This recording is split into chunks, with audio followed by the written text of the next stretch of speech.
Q&A. Karena setiap pertanyaan selalu ada jawaban. Dipandu oleh Yohana Margareta.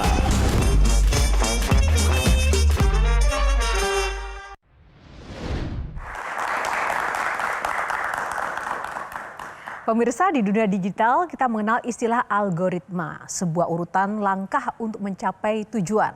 Sebuah pola yang menentukan apa yang kita lihat dan apa yang kita dapatkan. Namun, sadarkah kita bahwa hidup pun memiliki algoritmanya sendiri? Mengapa ada jalannya yang terasa begitu terjal meski sudah berjuang? Sementara yang lain juga mungkin nampaknya begitu tenang di tengah badai. Bukan tentang seberapa cepat kita berlari, tapi tentang kemana hati kita kembali. Malam hari ini Q&A akan kembali menghadirkan sosok inspiratif, sosok yang perjalanannya penuh lika-liku menuju jalan dakwah yang menyejukkan. Kini ia dikenal luas sebagai pendakwah dengan pendekatan reflektif dan relevan dengan algoritma kehidupannya sendiri. Inilah bintang tamu Q&A kita, Ustadz Dennis Lim. Kita berikan tepuk tangan yang paling meriah. Silakan. Mana biar aneh. Ustaz. Dipersilakan duduk, Iya, Ko Dennis. Tepuk tangan lagi, teman-teman. Sehat ya, Nak? Apa kabar? Ko Dennis ya, akrab Ko kamu Dennis memanggilnya, aja. Ko Dennis. Ini kedua kali di Q&A. Alhamdulillah. Bagaimana update kehidupan Ya malam gitu ini? aja, masih diizinin hidup buat nyiapin bekal pulang. Oh gitu ya. Nah ini kita sudah ada panelis juga, Ko Dennis Iya, seperti biasa. Yang juga ingin bertanya-tanya tentang kehidupannya sampai dengan saat ini Insya Allah. update-nya bagaimana. Ada Bang Hensat, tepuk tangan buat Bang Hensat. Betul. Ada Kang Maman. Betul. Dan ada Kak Bayu Oktara. Betul. Selain itu, ada teman-teman Gen Z kita di studio.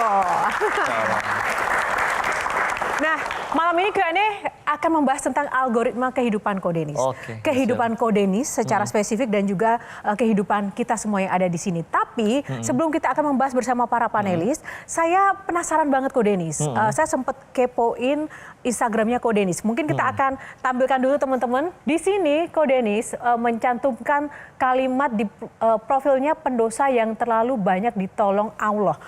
Kenapa sih mencantumkan ini? Apakah terkait dengan masa lalu dan kenapa Ko Dennis masih merasa sebagai pendosa? Kan sudah menjadi ustadz. Ustadz kan kata orang. Terus kalaupun ya udah tobat juga nggak pernah dapat SMS selama tobat Anda telah diterima. Gitu kan. Dan setiap hari kita berpulang ngelakuin dosa dan pasti ada dosanya. Jadi ya betul itu salah satu status kita sebagai semua manusia tuh selain hamba, aslinya semua pendosa ya. Cuman kan pertolongannya aja yang terlalu banyak. Kayak contoh ditutupin, dianggap dikira jadi orang baik. Kan saya ngelihat si Ko Dennis baik. Ngelihatnya di mana? Di pengajian. Pengajian kan 1-2 jam. Sisa 22 jamnya lagi kan nggak ngelihat. Barangkali habis itu saya maksiat. Barangkali niat sayanya salah. Jadi sedangkan kita harus hidup fokus itu nggak pakai kacamata orang tapi pakai apa yang Allah tahu. Karena akhirnya satu dunia cinta yang punya manusianya nggak suka, kitanya sendiri yang repot. Jadi ya udah kita. Oke, terima kasih jawaban yang pertama. Masih ada yang kedua nih Ko Dennis. Iya, Masih seputar IG. Ini Ko Dennis juga mencantumkan tentang maklumat tentang iklan. Nah, di era digital dari dulu sampai sekarang itu seolah-olah orang itu masih mengasosiasikan Ko Dennis itu dengan judi online gitu loh. Apa sih makna dari maklumat iklan? Ini soalnya banyak yang mereka nggak suka kali ya saya bicara tentang perjudian. Jadi dibikin video-video dari podcast-podcast yang ada, diedit pakai AI seolah mempromosikan webnya mereka. Begitu. Jadi dibilang kayak ada judi syariah lah dan yang gitu-gitu. Jadi tapi ini jadi kayak buat ya sudah bahwa ini tuh ya itu mereka penipuan, kita nggak pernah promoin apa-apa tentang itu, tidak ada yang namanya judi yang halal, tidak ada yang namanya judi yang berkah. Dan ketika akhirnya ngecek di masyarakat juga ya lebih banyak kan yang nggak percaya sih. Jadi kan gimana image yang dibangun juga di hadapan mereka ketika akhirnya kita sudah mudah-mudahan baik betulan di hadapan Allah, juga mudah bagi Allah untuk bikin mereka yang ngeliat tuh nggak percaya. Akhirnya mereka jadi kayak promosiin image-nya gratis gitu. Di saat orang lain bela-belain ngelakuin sensasi untuk lebih dikenal, ini gara-gara mereka bikin iklan fitnah judi online yang seolah dipromokan oleh Ko Dennis dan dia sampai berbayar, ya orang jadi makin tahu oh si Ko Dennis ini siapa. Jadi lebih mudah akhirnya untuk nyampein dakwah. Orang bilang jadi lebih populer, tapi kan cuman alat untuk ngenalin Allah, bukan untuk ngenalin diri sendiri. Kita meninggal nggak ditanya followersnya berapa, tapi ditanyanya kamu ngajarin apa ke followers kamu. Pintu surga memang ada 8, tapi pintu surga bagi yang centang biru kan nggak ada. Jadi ya udah. Tapi Ko Denis untuk menghadapi ujian-ujian media sosial, fitnah, framing seperti itu kan nggak mudah. Sebagai manusia biasa yang kata Ko Denis tadi adalah manusia yang juga masih penuh dosa, pernah marah nggak sih dengan situasi-situasi fitnah seperti itu? Fitnah tuh belum tentu mempan tau. Keempat imam mazhab pernah difitnah. Imam Abu Hanifah, Imam Malik bin Anas, Imam Muhammad bin Idris Asy-Syafi'i, Imam Ahmad bin Hambal. Tapi ada satupun orang yang benci mereka? Enggak ada. Kita sholat aja ngikutin mazhab mereka. Buya Hamka dulu pernah dipenjara.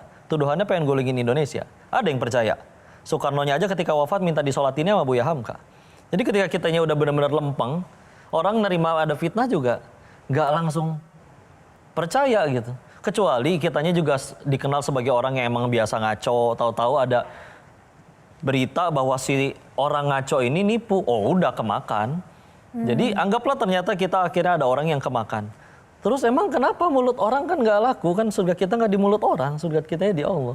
Jadi lempeng aja. Kalau misalkan akhirnya orang masih caci ngehujat, kitanya marah, ya berarti selama ini kamu dakwah buat apa? Buat Allah atau buat makhluk? Jadi ya udah enjoy aja bismillah. Bicara soal zolim, pernah nggak dizolimi dan momen zolim paling apa yang pernah dialami? Aslinya yang bahaya buat diri kita tuh dosa kita sendiri sih. Jadi ketika kita nganggapnya zolim itu adalah dijahatin orang, kalau kita ngelihat dari sudut pandang yang lain itu tuh fasilitas dari Allah buat mudahin kita pulang ke surganya Allah aja. Kita mati bakal ke surga pengen. Nabi Adam aja diusir dari surga, dosanya 1. Sedangkan kita pengen pulang ke surga emang dosanya 1. Sedangkan ibadah kita segitu-gitunya, sholat lupa rakaat wae, istighfar jarang, zuhur 5:30, asar 5:30, nah gara-gara nanggung 2 episode lagi. Terus jadi gimana nih, pengen pulang surganya Allah amalan kurang, pasti dikasih fasilitas. Contoh, ada yang ngutang tapi galakan yang ngutang. Atau apapun itu. Nah itu mereka lagi jadi fasilitas. Karena saya masih punya banyak gitu stoknya. Stok saya masih banyak kalau itu ya. Udah masih marah-marahin. Mulai ngitung. Kita saya banyak. Jadi ya sudah gitu, ketika akhirnya dizolimin nih, kan kata kita aja nih bahwa dia itu zolim kepada kita. Padahal kalau mau lihat dari sudut pandang lain, dia tuh lagi mudahin kita ke surganya Allah, udah gitu aja. Terus kalau misalnya kita pengen milih ngambek gitu, terus balas dendam juga, apa solusi yang didapat dari ngambek teh apa gitu?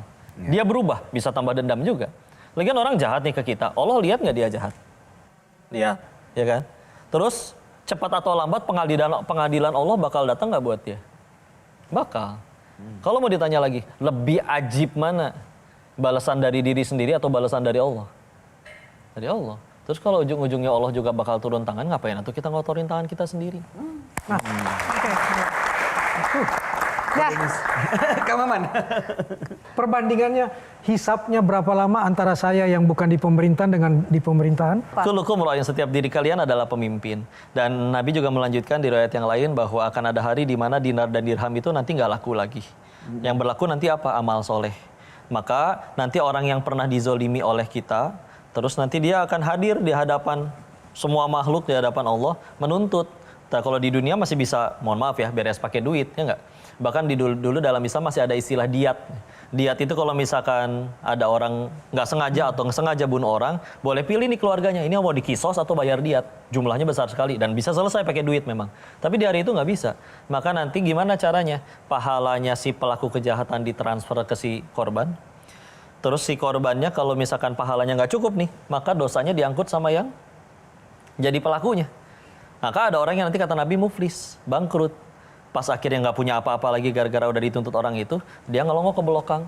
Aduh, masih ada ratusan juta orang lagi. Nah, itu repot sekali. Banyak hal ajib yang ingin kita akan gali lagi dari Ko Denis. Ada beberapa pertanyaan karena juga Ko Denis ini kan dikenal sebagai ustadz yang selalu terkenal dengan gaul, digital, terkenal dekat dengan yang namanya dunia popularitas. Nah, aku tuh pengen tahu banget juga bagaimana seorang Ko Denis ini menjaga popularitas dan juga menjaga hati. Lebih sulit yang mana? Kita akan jawab seusai jeda. Tetaplah bersama Q&A karena setiap pertanyaan selalu ada jawaban.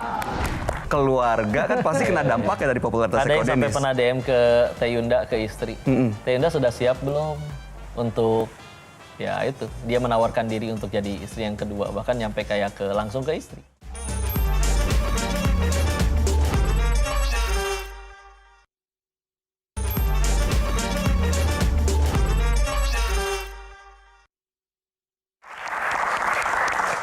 Kembali di Q&A masih bersama Ustadz Denis atau Ko Denis.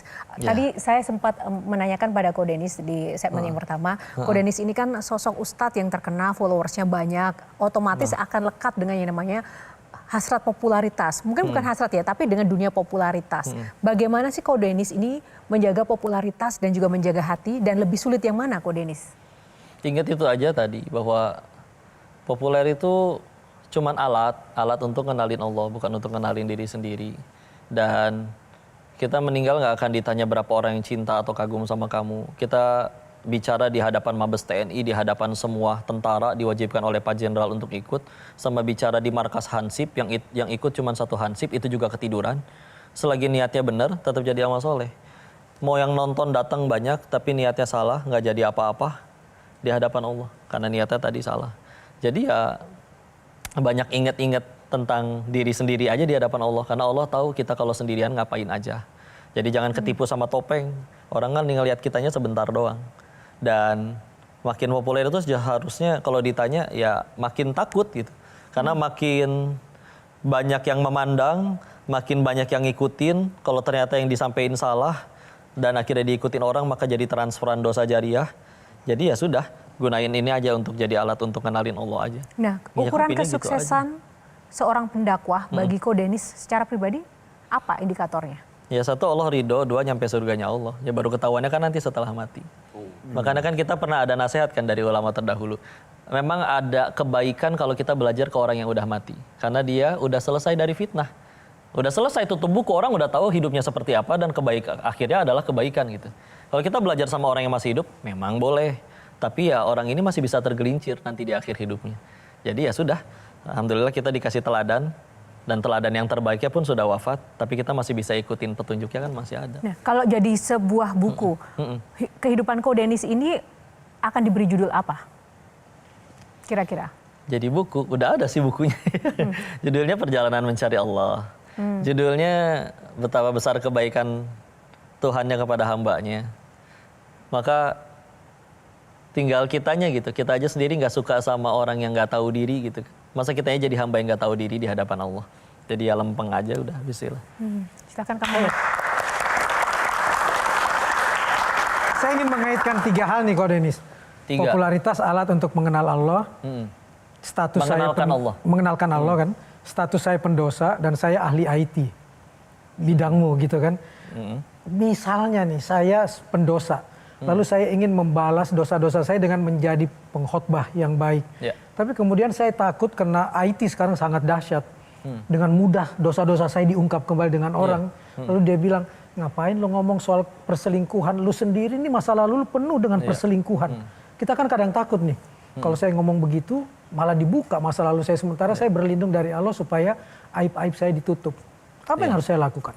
Satu, makanya ketika kita dari awal ya hidup, memang ahsannya paling idealnya adalah ya jangan berbuat sesuatu yang kira-kira bakal jadi nyerang balik kamu atau kamu sesali.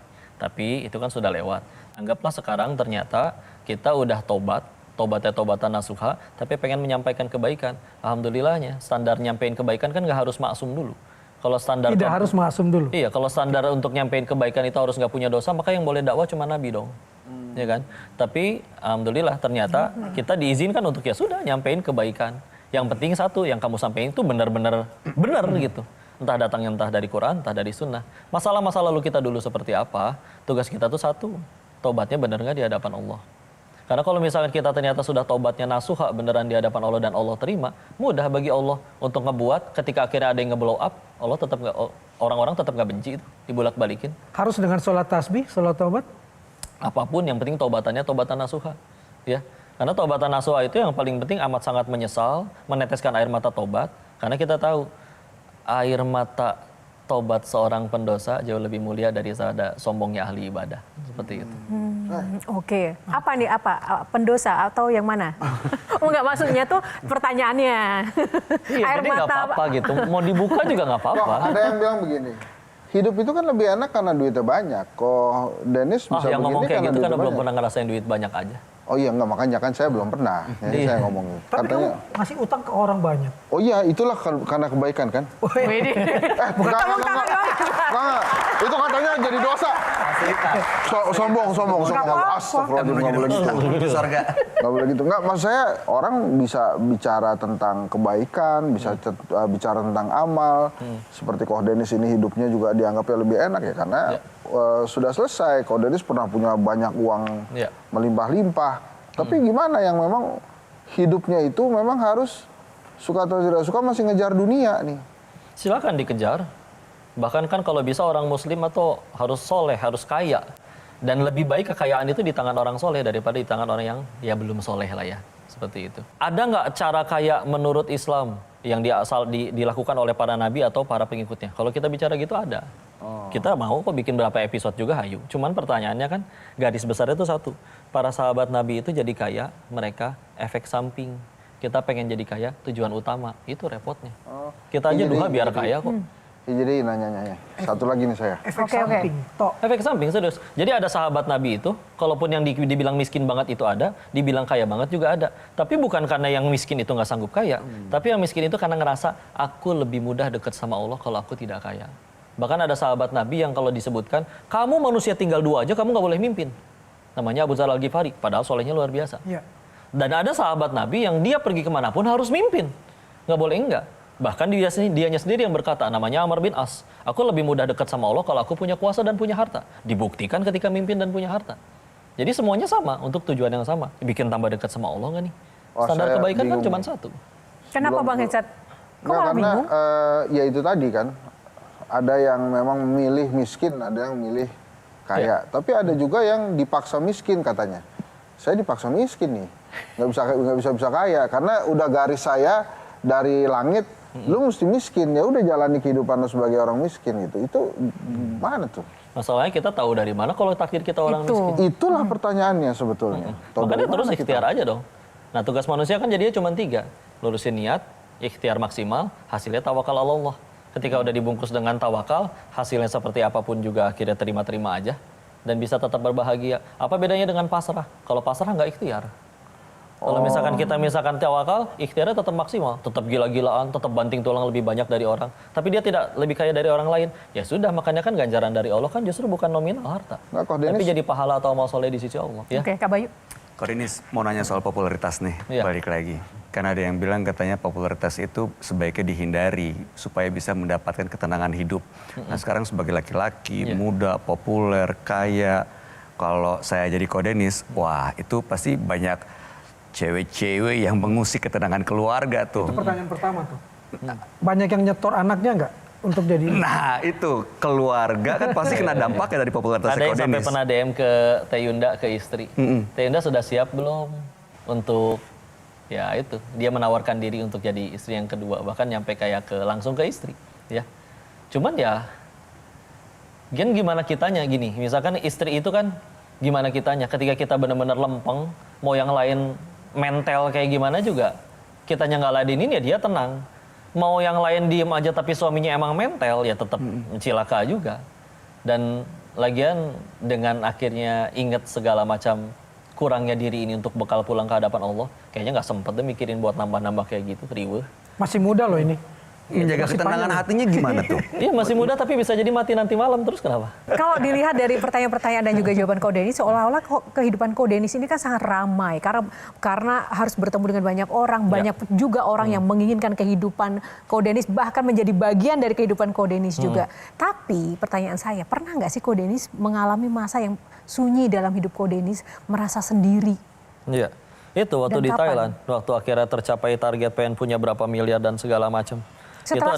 Itu adalah titik terjauh ya. Kalau setelah sekarang ya, karena aslinya kita nggak pernah sendirian ya.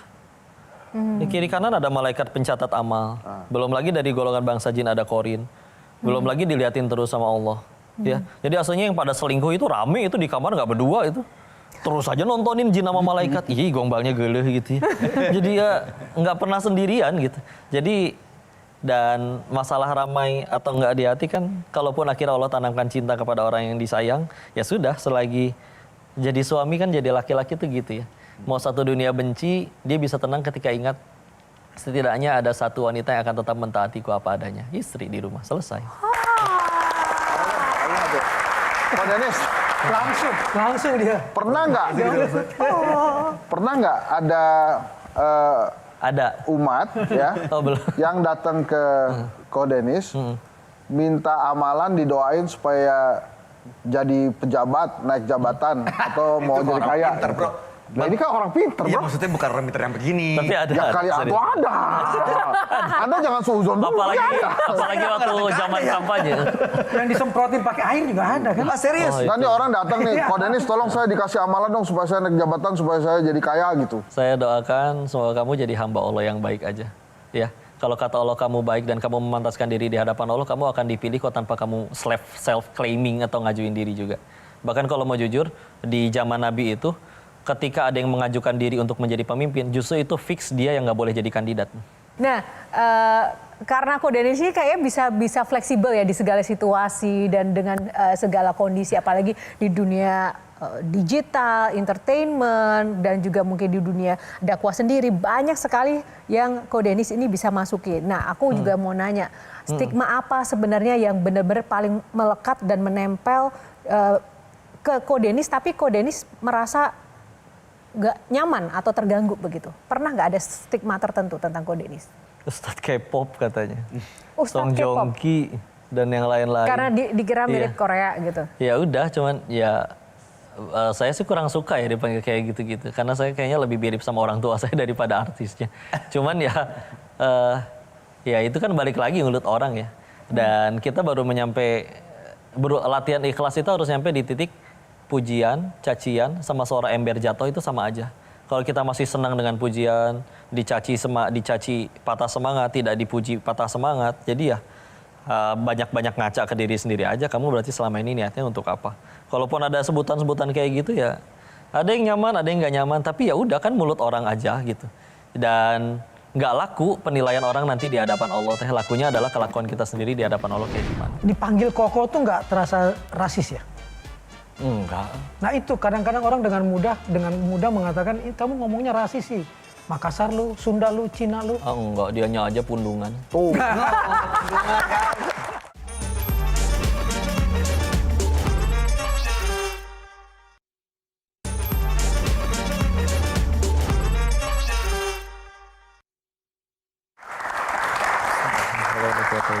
Ko Denis kan seorang ustadz, tapi Ko Denis menyampaikan saya kan nggak takwa. Itu tidak takut akan kemudian menjadi bumerang buat Ko Denis ya? Kan menjadi pemimpin umat kan dia harus bertakwa. Yang nyebut jadi pemimpin kan mereka. Saya nggak pernah mengajukan diri, nggak pernah menerima itu sebagai pemimpin juga. Dan balik lagi, kita beramal memang beramal. Tapi kan yang nentuin diterima atau enggaknya Allah.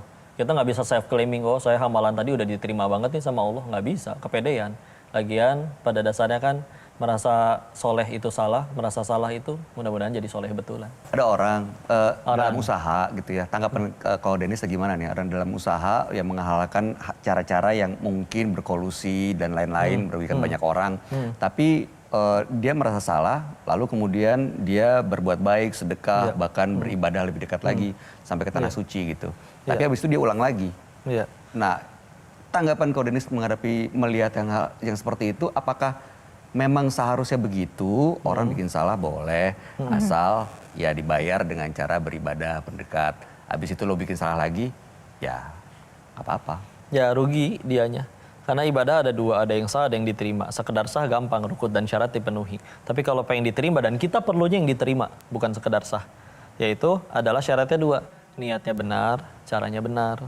Ini bisa jadi mungkin niatnya benar nih. Ya udah aku ambil lebih banyak toh nanti aku bisa sedekah juga. Itu sama aja kayak niatnya benar aku pengen tambah takwa. Caranya gimana? Ya udah makanya tadi saya sholat subuhnya 6 rakaat. Kan nggak bisa. Niatnya benar. Caranya juga harus benar. Karena kalau misalnya dua-duanya nggak dapat, dan ini dan ya, bukan atau. Karena kalau misalnya dua-duanya nggak dapat, nggak jadi apa-apa di sisi Allah. Rugi nggak? Udah nyolong, dosanya tetap ketulis. Giliran udah berbuat baik, duitnya udah tetap keluar, nggak jadi apa-apa di sisi Allah. Jadi mendingan lempeng sekalian. Jadi korup untuk kemaslahatan umat itu nggak benar kan? Nggak ada, nggak boleh. Saya ambil sebanyak-banyaknya demi umat. Nggak ada, nggak Kayak laku. Robin Hood gitu. Nggak boleh. Nggak ada. Apalagi sudah dicontohkan oleh orang-orang yang lebih soleh dari kita dahulu. Mereka caranya benar dan juga niatnya juga benar. Tapi Tuh kalau kalau ada cara yang benar ngambilnya ada, dari ngapain penjahat? kayak gitu? Kenapa? Ngambilnya dari penjahat. Ngambil dari penjahat nanti ada urusannya sama Allah. Kenapa kita harus ikut-ikutan jahat? Oke, sedikit satu kamu. Satu yang paling gampang ya. Dipanggil Koko tuh nggak terasa rasis ya? Enggak, menurut saya enggak. Dan lebih mudah aja, lebih mudah untuk disebut juga, dan lebih mudah ngejaganya juga daripada dipanggil kiai, dipanggil ustadz, dipanggil Lebih senang dipanggil Koko. Koko aja. Dah emang Cina gitu. emang kongko, iya emang Cina, mau gimana lagi? Nah itu kadang-kadang orang dengan mudah mengatakan, kamu ngomongnya rasis sih. Makassar lu, Sunda lu, Cina lu. Enggak, dianya aja pundungan. Tuh. Yes. Woy, jangan pundungan. Kayak Bang Hensa jangan pundungan, Bang Hensa. Enggak, gue bingung. Emang belum nyampe saya. Ilmu tuh masuknya dari bingung kok. Oh iya gitu ya? Iya. Iya, bingung kan jadi nyari tahu. Bingungkan dulu ilmu. Jadi cari tahu. Kalau nggak tahu-tahu, Belajar lagi terus. Gak apa-apa. makanya Belajarnya tahu kan bukan jadi tempe. amal soleh. Belajar lagi. Ini Ayo, nanya. Ikut nanya dong. Oh ya, adik-adik di sini ya, mau ada yang nanya nggak? Ada. Oke. Maju boleh sini. Perkenalkan diri disuruh nanya, dulu. bukan disuruh maju. Gak apa-apa. nanya di depan. Bikin bingung orang nih. Bang Hensa kalau kamu bingung boleh, tapi jangan bikin bingung orang gitu loh. Silakan, kenalkan diri dulu. Halo kok, perkenalkan nama saya Rofi. Ya. Saya tuh mau nanya, kan sekarang itu banyak pendakwah itu yang terjebak untuk menjadi selebgram gitu. Iya. Nah kalau dari Koko sendiri tuh gimana caranya biar pesan Allah itu nggak kalah saing nih dengan tuntutan konten yang harus viral atau harus trending gitu kok. Wih, keren. Terima kasih, silakan kembali. Makasih Rofi. Iya. Satu, kita punya aturan syariat. Jadi selagi isi kontennya bertentangan, maka tidak diterima. Tapi selagi isinya masih bisa tidak bertentangan, maka silakan diterima. Dua, jadikan bahwa ini semua tuh cuman alat. Nih kita akhirnya nyampein sendiri di platform kita sendiri. Tahu-tahu ada undangan misalkan dari sesuatu yang punya platform lebih besar. Entah channel YouTube-nya lebih besar, entah brand dia lebih besar. Dan kita punya kesempatan untuk bicara di situ. Dan bicara dengan followers dia yang mungkin belum pernah mendengar tentang Allah. Jadi sudah kita jadikan itu alat untuk nyampein Allah. Balik lagi ke yang tadi. Ya. Dan hasilnya seperti apa? Yang paling sukses satu, yang membuat Allahnya ridho. Bukannya akhirnya view-nya paling banyak. Bukannya akhirnya like-nya paling banyak. Jadi enak kan patokannya kayak begitu. Tapi Nikmatin dituduh aja. ria gimana? Ria kan tuduhan orang. Dan pengadilan kita kan nanti kan ada juri yang maha adil. Sudah tuduhan orang Kalau terus kita kenapa? berbuat baik, kita masukkan ke media sosial Lempeng kita. aja bismillah. Dan kalau pengen ngejaga diri dari tuduhan ria, contoh ada orang sedekah 10.000, ketahuan sama orang, wah dia sedekah, dia ahli sedekah, bla bla bla. Maka yang nggak ketahuan harus lebih banyak. Tahu-tahu diam-diam dia transfer lagi atau sedekah lagi 20.000. Ya ikhlaskanlah orang-orang yang berutang. Nah, ini ada pertanyaan bagus nih dari Q&A nih. Oke. Ini saya jawab baca aja nih. Kok Denis, Dalam mengapa banyak orang yang sudah bekerja keras tapi rezekinya macet? Sementara ada orang yang santai tapi rezekinya mengalir. Di mana variabel yang hilang? Ini kaitan dia curhat nih. Yang bikin pertanyaan. Yang baca curhat. Enggak. ya memang ya, makanya kalau pengen kaya jangan kerja di Metro, mendingan jadi koruptor gitu kan. Kalau pengen, iya gitu kan. Begitu betul nggak? Nah cuman kan tadi kan, ya yang korupsi enak dapat duit banyak. Ya terus kalau misalnya tadi udah kerja keras nggak dapat apa-apa. Ya kata siapa, balasan atau rezeki itu cuma dalam bentuk nominal. Para nabi dan orang-orang soleh terdahulu ya dicaci, difitnah, dibunuh atau segala macam. Ya karena yang mereka kejar adalah apa yang ada di sisi Allah. Mangga weh kehilangan semuanya. Cuman karena kitanya belum ngejar ke Allah kayak kenapa ya aku udah bak-bak tapi kurang. Ya justru keadilan Allah. Kalau misalkan yang boleh masuk surga cuma yang paling kaya, Allah dong yang nggak adil. Kan yang bagiin Allah. Yang korupsi dapat uang lebih banyak, ya dia yang rugi. Maaf ya, koruptor itu manusia yang paling bodoh. Karena duitnya nggak akan dibawa, tapi kelakuannya bakal dipertanggungjawabkan berapa lama tuh di hadapan Allah. Kok Denis pernah merasa lelah dan jenuh tidak dalam berdakwah, dan itu di momen apa, terus apa yang kemudian membuat bertahan sampai sekarang? Alhamdulillah kalau misalnya di dakwah mah, kalaupun ngerasa lelah, saya suka balik lagi mikir diri sendiri. Kenapa lelah? Jenuh? Ulama jenuh, masalah jenuh kita perlu waktu istirahat jelas. Kadang kita ketemu berapa sehari, berapa kajian, ya sudah. Tapi kan semuanya itu balik lagi ya. Itu ladang kita nyiapin bekal untuk pulang gitu. Dan kita selalu bisa, kalau Koko selalu bisa tutupi dengan cara bahwa ulama terdahulu itu nuntut ilmu itu bisa nyebrang laut, bisa jalan kaki sekian lama. Nah, Imam Syafi'i belajar ke Imam Malik itu 16 tahun gak pulang-pulang, itu pun pulang gara-gara gurunya wafat. Jadi ada orang-orang yang jauh lebih mulia dari kita, sedangkan kita ya punten dakwahnya aja gini, kursinya enak, ininya ber-AC. Kamu tuh mau ngeluh kayak gimana sih? Jadi mikir gak, apakah Allah itu iseng gitu ngasih contoh orang-orang soleh terdahulu itu? di ujiannya seperti itu, sengaja supaya kita tuh nggak bisa adu nasib gitu. Aku ceramah nggak enak, mic-nya nggak enak. Dulu nggak pakai mic, dulu nggak pakai AC, tapi tetap aja terus dilakuin dan nggak ada yang ngeluh kayak begitu. Jadi kalaupun ngerasa jenuh, lelah, manusiawinya mungkin ada. Tapi kalau misalnya sampai saya mikir kayak begitu, udah hukum diri sendiri aja. Kamunya aja kali belum ikhlas. Saya tanya, ini mohon maaf ya kalau nggak berkenan ya. Haji sama umroh itu sebaiknya tuh berapa kali sih? Kalau Apakah ngikutin, kalau ya. berkali-kali artinya dia lebih mulia di mata Allah? Kalau ngikutin sunnah Nabi, Nabi itu haji sekali dan Nabi itu umroh 4 kali. Seumur hidup Nabi ya. Berapa 4 kali? Nabi seumur hidup Nabi itu haji 1 kali, umroh itu 4 kali. Seumur hidup Nabi. Tapi ya karena terbatas umur. Tapi itu bukan jadi patokan. Kalau misalkan jadi patokan ya tadi haji minimal sekali. Bagi yang mampu sekali lagi ya. Dan kalau umroh memang tidak ada batasannya. Yang mana yang paling mulia? Yang umroh dan hajinya bikin dia tambah takwa kepada Allah. Kalau umroh dan hajinya bikin dia malah jadi sombong, ya nggak laku juga di hadapan Allah. Nggak, kalau haji kan katanya undangan dari Allah. Ya. Ya, saya mah nggak haji karena saya nggak diundang-undang. Terus itu gimana itu begitu? Masalahnya kita itu iya betul diundang. Masalahnya kita memantaskan diri untuk diundang nggak? Kalau kita yang nggak mantesin diri terus ngerasa kayak, oh saya nggak diundang-undang. Loh kamu baru suudzon ke Allah. Allah berusaha ngundang kamu loh, tapi kamunya aja yang nggak mau usaha. Saya merasa diundang. Tapi peraturan pemerintah saya baru naik haji 20 tahun. Yang dosa siapa? Yang bikin aturan akan kena tanggung jawab dengan aturan yang dia buat. Kalau itu ternyata tidak zolim, dia aman. Kalau ternyata ada kezoliman di situ, Allah tahu mana yang zolim, mana yang enggak, dia harus bertanggung jawab. Tugas kita yang udah ikhtiar semaksimal mungkin, bahkan kita udah daftar haji dan ternyata berangkatnya 20 tahun, tahu kita meninggal duluan, di hadapan Allah sudah dapat pahala hajinya. Jadi ruginya belah mana? Satu lagi, Kak Bayu. Ya. Sebagai seorang Koh Denis gitu, apa tantangan yang dihadapi saat harus istiqomah? Cara paling mudahnya ingat dosa. Jadi ketika kita misalkan kalau ngeliatin orang ini manusia segini banyak, ya Allah ini orang pada bisa ke surga nggak ya? Kau jawab, insya Allah bisa. Kenapa? Karena mereka nggak pernah ngelakuin dosa sebanyak saya. Allah tahu kok saya kalau sendirian ngapain aja. Maka ketika kita ingat kayak begitu, meskipun mungkin mereka sholatnya telat atau segala macam, saya tahu, mereka nggak pernah berbuat dosa sebanyak saya. Maka dengan diri yang aslinya pantas mati, mudah Allah hukum kapan saja atas sekian banyak dosanya. Terus bukannya dimatiin, malah diizinin ketemu orang baik, ketemu mahasiswa yang hebat, ketemu orang-orang hebat. Terus kamu nggak pengen berdakwah lebih banyak, belajar lebih banyak, menghafal lebih banyak, bermanfaat lebih banyak. Kamu nggak tahu diri itu di hadapan Allah. Sedangkan kita aja nggak suka sama orang nggak tahu diri. Maka jangan jadi orang kayak gitu di hadapan Allah. Maka kalau setiap kali ada orang yang berdakwah mungkin mereka layak untuk dapat pahala. Pokoknya asal itu diizinin buat jadi penggugur dosa yang lama juga udah alhamdulillah. Tapi algoritma hari ini itu kan bahaya banget. Ya. Koh Denis hijrah dari penjudi, bandar judi, sekarang jadi Koh Denis seperti sekarang. Ya. Tapi masih aja kan dipakai algoritmanya dengan judi syariah. Ya. Seolah-olah pendukung judi syariah. Ya. Susah untuk diputus hari ini. Bagaimana kami harus meyakinkan diri bahwa oke ada algoritma, tapi kami bisa terputus dari masa lalu kami yang sejahat itu, sehitam Ya. itu. Masa lalu nggak bisa kita putus. Buktinya tadi cara saya berusaha istiqomah adalah dengan ingat dosa masa lalu. Apa yang membentuk Denis hari ini kan dosa-dosanya yang masa lalu juga. Tinggal pertanyaannya, kamu pengen apain itu dosa? Pengen terus didiemin terus nanti siap terima hukumannya? Atau benar-benar jadi hamba yang bertobat di hadapan Allah? Dan selagi akhirnya orang masih nggak suka, masih mencaci, tapi kamu benar-benar udah taubatan nasuha, siapa yang bisa nyalakain kalau Allah udah ampunin? Buktinya nggak pada mempan tuh. Yang tahu kita taubatan nasuha kan Allah.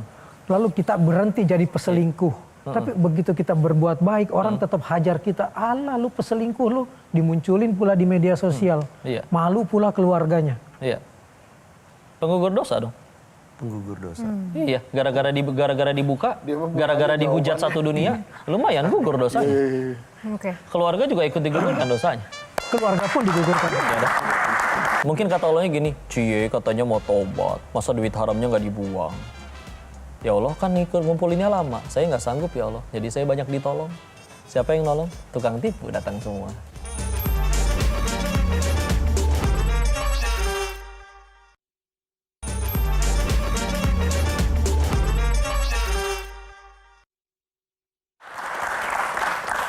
Kembali di Q&A. Nah, kalau sekarang saya ingin membawa diskusi kita ini tentang legacy. Tenang itu mahal dan juga arti kebahagiaan bagi Koh Denis. Mendengar kata bahagia itu rasanya tuh mudah, biasa dan sudah sering ya Koh Denis. Tapi bagi Koh Denis tuh bahagia tuh sebenarnya seperti apa sih? di era sekarang? Satu, bicara bahagia itu hak kita sendiri masing-masing dan sebetulnya itu tergantung apa yang ada di hatinya. Kalau misalnya di hatinya udah full ke Allah semua lebih mudah. Atau ginilah contoh, orang yang hobi main bola dia rela keluar duit, bayar lapangan, kena sliding tackle, udahan tetap berkata, seru ya mainnya. Coba yang nggak hobi main bola. Jadi bahagia itu justru bukan punya segala-galanya, tapi melepaskan segala-galanya. Islam kan aslama yuslimu, berserah, melepas. Allah tahu ketika kamu pengen bahagia, maka justru kamu mesti ngelepas nih segala pesaing Allah di hatimu. Makanya jangan heran kalau ada orang tobat, hijrah, mu'alaf. Dulu aku kaya, setelah mu'alaf nggak kaya. Ya Allah lagi cabut kemelekatan yang pada nemplok di hatimu itu. Karena makin kamu melekat, kamu makin nggak bisa bahagia. Berapa banyak orang yang ngambek ketika dapat uang banyak, terus dia kesel. Kenapa? Karena omset bulan lalu lebih banyak. Padahal yang dia dapat hari ini juga belum tentu bisa didapat oleh banyak orang. Ya ketika belum ke Allah akan selalu kurang. Dan selalu kurang. Jadi kalau pengen bahagia justru, ya itulah aslama yuslimu, berserah, melepas. Jadi memprioritaskan kemelekatan kita pada Allah terlebih dahulu ya, bukan dari sisi duniawi. Oke, kenapa? Kalau ini bicara soal bahagia kan berarti berkaitan dengan rasa syukur gitu ya. Karena kita bisa mensyukuri nikmat yang kita kasih gitu ya.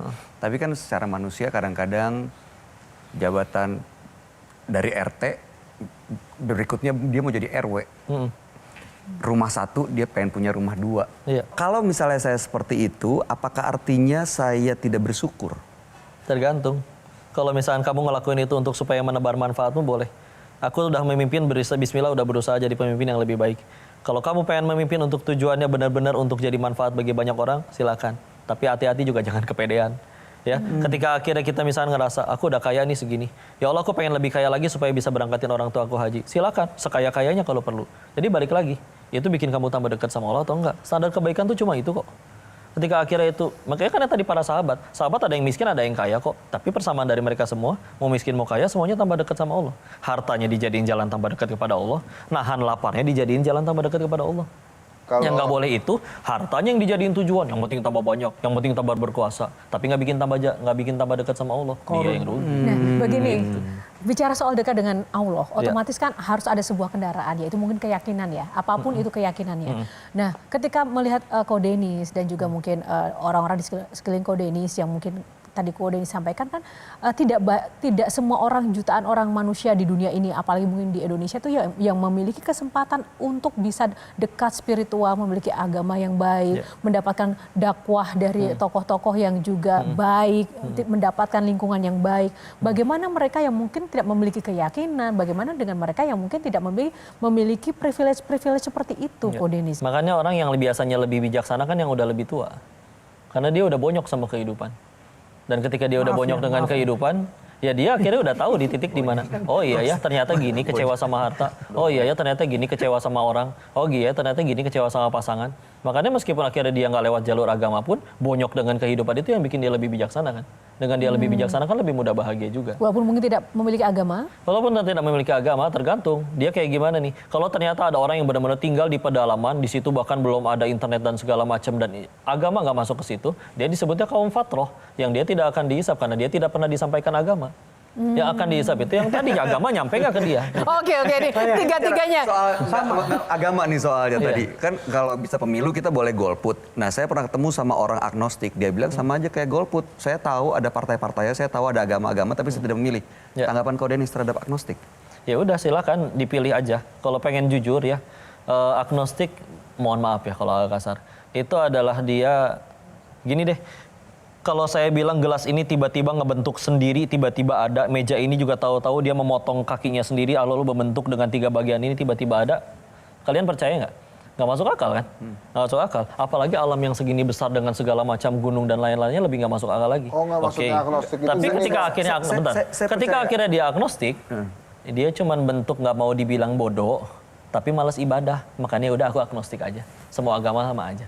Ternyata ada orang-orang yang lebih sukses, berhasil, contoh Nabi dan para pengikutnya, mereka beragama. Kok ya. Lebih banyak mana penghasilannya sebagai bandar judi atau sebagai pengkhotbah? Ada 2 pertanyaan. Ya. Bandar judi lah. Bandar judi lebih banyak. Tapi bahagianya pasti pengkhotbah. Iya. Bagaimana caranya memutus hijrah itu? Semua yang didapatkan dari bandar judi habis menjadi 0, supaya tidak ada dosa masa lalu kemudian menuju ke Ko Denis yang sekarang. Saya pulang bawa duit banyak loh. Ya itu dia. Tapi duit haram semua. Dan terus mungkin kata Allahnya gini, cie katanya mau tobat, masa duit haramnya nggak dibuang. Ya Allah kan ikut ngumpulinnya lama, saya nggak sanggup ya Allah, jadi saya banyak ditolong. Siapa yang nolong? Tukang tipu datang semua. Tukang tipu datang, Iya. menghabiskan uang. Habis. Intinya saya pernah nyampe di titik sampai akhirnya jualan kaos kaki di trotoan di emperan Dago. Pernah jadi kurir ekspedisi, ngetok-ngetokin pintu orang naik motor. Dan ngambek, buat apa nih, udah nonggeng, udah sujud, malah habis semua kayak gini. Mendingan balik lagi ke Thailand. Tapi akhirnya ada di titik nanti setelah beberapa tahun, waktu itu mikir kayak begini, iya ya ini pertolongan. Sisa duit haramnya jadi nggak ada yang kemakan. Apa jadinya tobat sambil makanin duit haram? Kenapa saya ngambek? Waktu itu Tuhannya saya duit, bukan Allah. Buktinya ketinggalan sholat nggak nangis, hilang duit baru nangis. Apa sih sebenarnya legacy yang ingin Ko Denis tinggalkan begitu bagi umat, bagi masyarakat? Kalau bicara egoisnya untuk diri sendiri tentu pengen punya pahala jariah sebanyak-banyaknya. Alhamdulillah kalau dulu kan pakai nulis kitab, sekarang kan sudah ada internet. Semua video kita yang masih ada, ini pun nanti akan ada berada di internet. Mudah-mudahan bisa jadi jalan orang kenal sama Allah, dekat sama Allah. Kalau buku juga ditulis, anak-anak, murid-murid yang pernah belajar, mudah-mudahan meneruskan pemikiran, meneruskan dakwahnya. Ya udah, itu legacy yang terbaik. Ini manusia yang paling beruntung kan. Ada orang yang hidupnya cuma 40 tahunan tapi punya pahala jariah 8 abad. Seperti Imam Nawawi contohnya. Sedangkan ada juga orang-orang yang paling rugi. Hidupnya lama, katanya dikagumi dan gak ada yang bisa nyentuh dia secara hukum. Tapi ternyata dosanya mengalir berabad-abad setelahnya. Karena cara hidupnya salah. Closing statement? Karena waktu habis Kang Mamang langsung closing statement aja. Saya jadi punya semangat untuk tetap melanjutkan kebaikan-kebaikan meski saya juga adalah pendosa. Setelah mendengar ini bahwa nggak harus maksum untuk menjadi orang baik dan nggak harus maksum untuk menjadi orang yang bisa melangkah lebih baik. Terima kasih. Terima kasih Kang Mamang. Kak Bayu? Terima kasih Ko Denis. Yang jelas konten-konten Ko Denis, podcast-podcastnya sangat menginspirasi anak saya yang 18 tahun, artinya milenials, anak-anak muda. Saya lebih mudah diskusi dan menanamkan nilai-nilai baik. Mudah-mudahan akan banyak lagi konten-konten yang baik seterusnya dan bisa bermanfaat untuk kemaslahatan. Alhamdulillah. Mohon doanya. Makasih banyak. Statement terakhir? Nggak, saya masih jauh lah, saya masih perlu banyak belajar setelah dengar Ko Denis ini. Oke, semangat Bang Hinsan.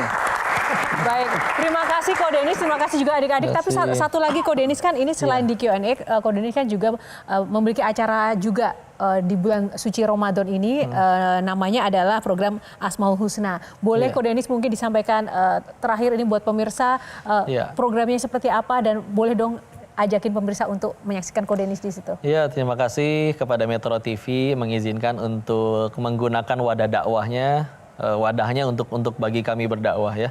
Ini kami ada sepanjang Ramadan selama 30 hari insya Allah, tayang selama sahur ya. Jadi nanti silakan yang pengen sahurnya itu nggak cuma nonton acara yang bercanda-bercandaan atau apapun itu, ya silakan tinggal setia Metro TV, setiap sahur kita ngaji bareng di situ selama 30 hari di bulan Ramadan di Asmaul Husna Metro TV. Bang Hinsan jangan lupa ya, Kang Maman, Kak Bayu nonton Metro TV untuk menemani sahur Asmaul Husna bareng Ko Denis. Oke teman-teman juga ya, semangat semuanya. Terima kasih Ko Denis sekali lagi untuk waktunya, nilai-nilainya yang luar biasa di Q&A kali ini. Semoga membawa berkat bagi kita semuanya, dan episode kali ini juga memberikan inspirasi dan juga menambah pengetahuan baru bagi Anda pemirsa dimanapun Anda berada. Dan sekian dulu Q&A, kita jumpa di episode inspiratif lainnya untuk Anda. Atas nama kru yang bertugas, saya Yohana Margareta undur diri, karena setiap pertanyaan selalu ada jawaban. Sampai jumpa lagi, terima kasih.